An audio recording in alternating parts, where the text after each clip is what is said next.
Ayun mga bossing, may nagpapabideo ng dilaw mga bossing. Etong dilaw, kakatapos na ng ulan dito. Grabe oh. Ay, grabe talaga yung ulan. Ayan. Ito. Ayan oh. O yan.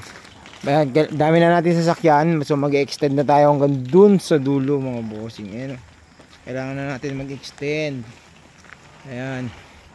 Dami tayong sasakyan na naka-stock. So yan madam, ito po yung kulay dilaw madam na yan ino-offer ko sa'yo.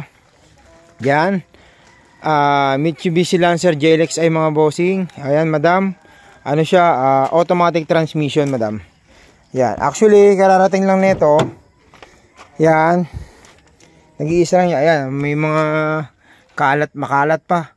Ayan, ayan oh, makalat pa siya. Ayan, naka power window. Yan, power steering. Yan. Ito, pag ginawa nyo ito madam, ito medyo may sira dyan, may sira dito. Siyempre ayusin natin yan. Pwede naman nyo mabili ito as is, no? Ganyan nyo na makuha.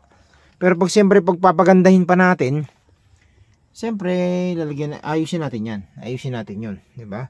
Ayusin natin yan. Yan po, ayusin natin, diba? Maganda pa naman loob nya. Ayan o. Ayan. Hindi siya sariwa, pero yan. Sariwa kasi sa akin, para sa akin ano eh, medyo kalalabas na ng kasa. Ayan, yan, yan. Ayan. Ayan. Pwede natin siyang gawing Evo. Yung Evo na dilaw madam, ito, pwede natin gawing Evo.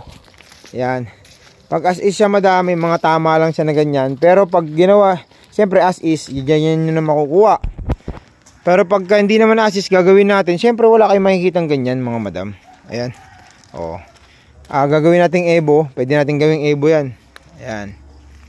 Ayan siya. Ito rin sample ng